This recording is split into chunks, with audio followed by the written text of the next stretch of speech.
to do this. They could not eliminate fighter command. They could not reduce the operational effectiveness of fighter command to the point that Operation Sea Lion would be feasible in 1940.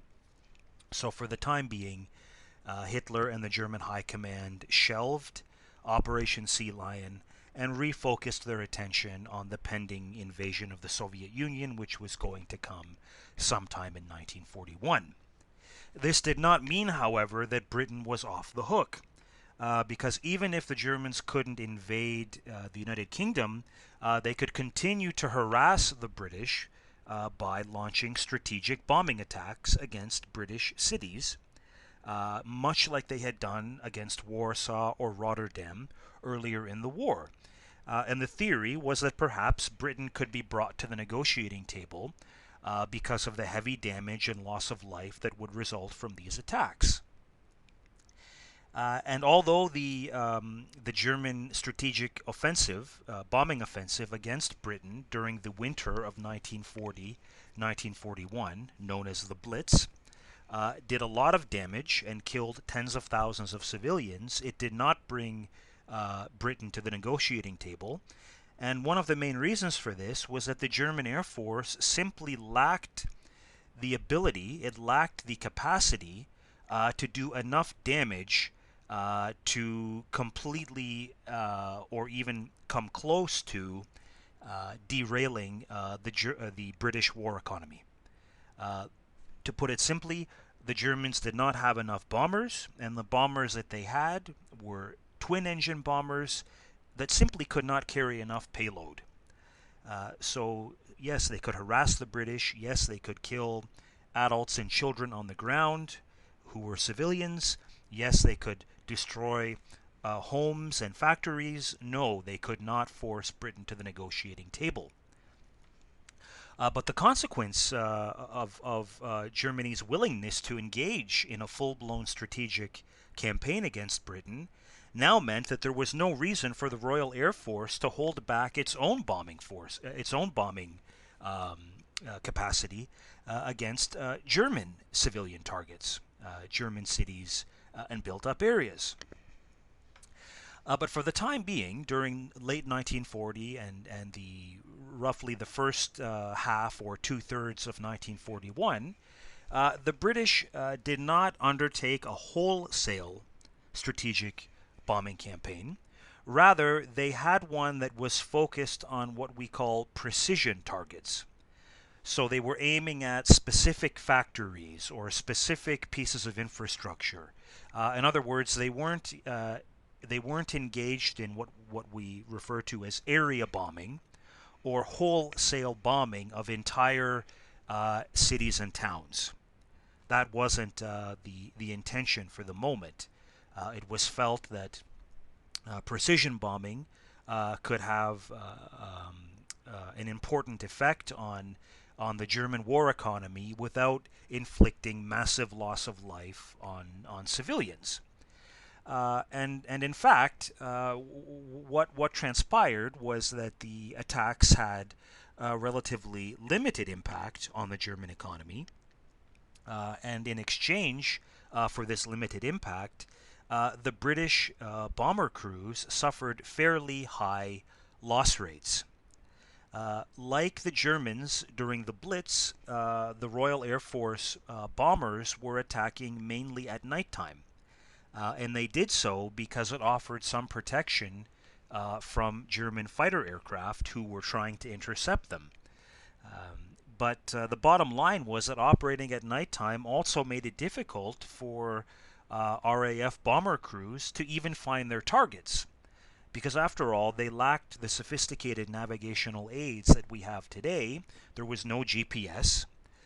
They didn't have onboard radar.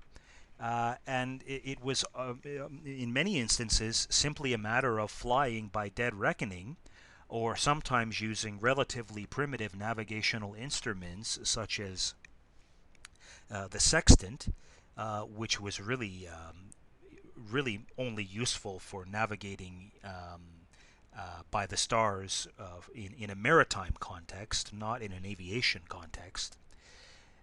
And German anti-aircraft defenses were taking a heavy toll, furthermore, on RAF bombers and bomber crews. So all of this expense in terms of heavy bombers and the crews that operated them didn't seem to be really worth the investment in blood and treasure that it was costing.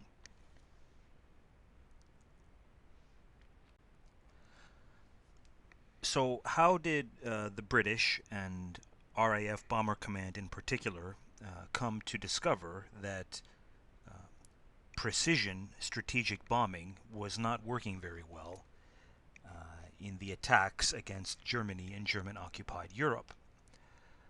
Well, it was the findings of a government report in August of 1941 that shed light on the situation.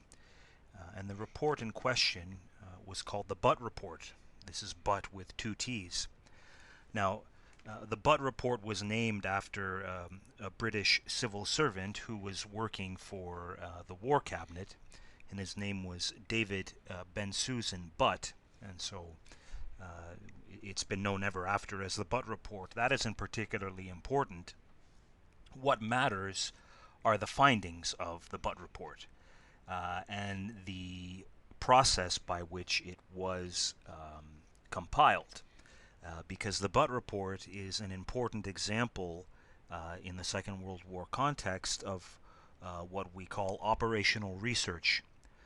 Operational research in a military context refers to applying a scientific approach to tactical and operational problems to try to understand cause and effect and maybe figure out better ways and more efficient ways of going about fighting a war. And operational research was applied in many different contexts during the Second World War, but it was especially important in an Air Force context and also in a naval context. For example, with respect to submarine warfare, which we'll talk about a little bit later on in this week's lectures. But getting back to the Butt Report, what did it show and why was it significant? Well, it showed that of those British RAF Bomber Command air crews who returned from missions and reported that they had successfully attacked their targets, on average, only 1 in 3 air crews were actually within 5 miles of the target. And of those, maybe none of them hit the target. Only 1 in 3 were within 5 miles, and maybe none of those 1 in 3 actually hit the target. Now let me try to simplify this with an example that uses some round numbers. Let's imagine for a moment that 50 bomber aircraft take off on a given night in 1941 to attack a target somewhere in German-occupied Europe or Germany. And let's say that out of those 50 airplanes, 5 are shot down or otherwise lost to enemy action. And let's say that another 5 get lost and end up having to jettison their bombs somewhere, who knows, far away from the target. And let's say that another 10 develop mechanical trouble somewhere on the way to the target and have to turn around and go home. Right? So right off of the top, out of 50 airplanes, we've already lost 20. Right? We already know that 20 never got anywhere near where they were going for various reasons. It doesn't matter which ones. So out of 50 then, that leaves us with 30 airplanes who complete the mission, return to base, and report that they successfully attacked their target. 30 airplanes we're talking about now. What the findings of the Butt Report showed was that typically, in reality, only 1 in 3 of those 30 airplanes were actually within 5 miles of the target. So that means 10 airplanes out of the 50 which originally took off from the base were within even 5 miles of the target. Now, this was an absolutely devastating discovery for RAF Bomber Command because it meant that they were putting this massive effort into precision attacks against various targets in Germany or in German-occupied Europe. And the expense came in terms of the aircraft themselves, the fuel that went into the aircraft, the bombs that went into the aircraft, and the crews who had to be trained to fly the aircraft. And a typical bomber aircraft may have 6 or 7 crew members on board. And that only 1 in 3 are even getting within 5 miles of the target on average? It was a pretty shocking discovery.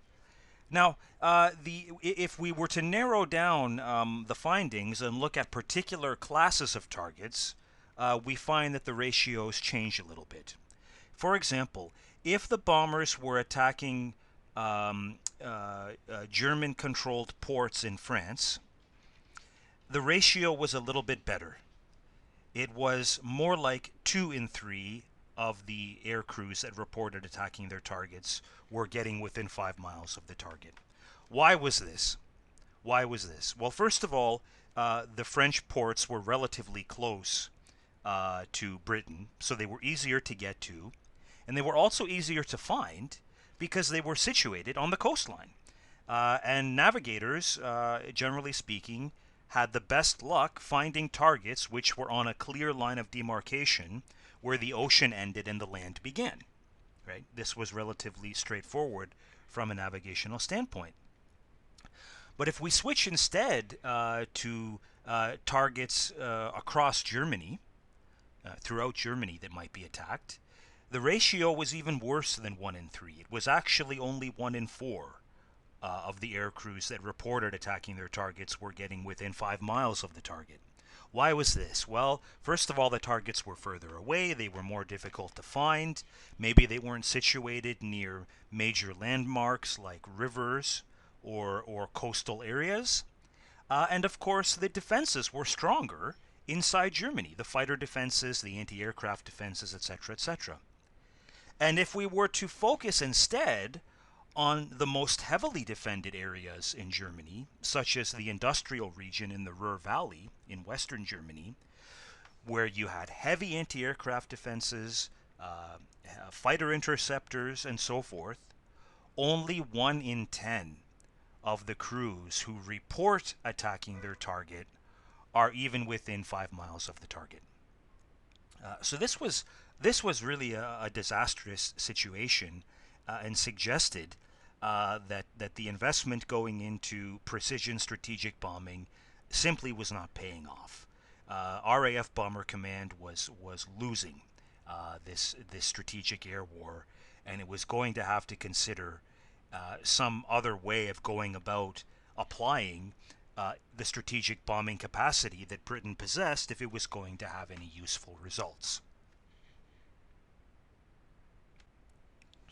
Before we continue, I should probably explain how the data for the Butt report were collected, because obviously it wasn't feasible in the middle of the Second World War for British research teams to take a pleasant holiday tour through Nazi Germany where they could assess bomb damage. So the solution simply was to send high-speed reconnaissance aircraft in the daytime over German target areas to take photographs, and then air photo analysts could assess the bomb damage in the photographs and make a pretty reasonable assessment of how many aircraft may actually have operated over the target area. And I should add further that for those crews who reported incorrectly that they had actually struck their targets, it wasn't a case that they were necessarily being intentionally deceptive. Often what happened was that crews became misdirected or lost and bombed what they believed to be the target area, but actually they were in many instances, far, far away from the target area.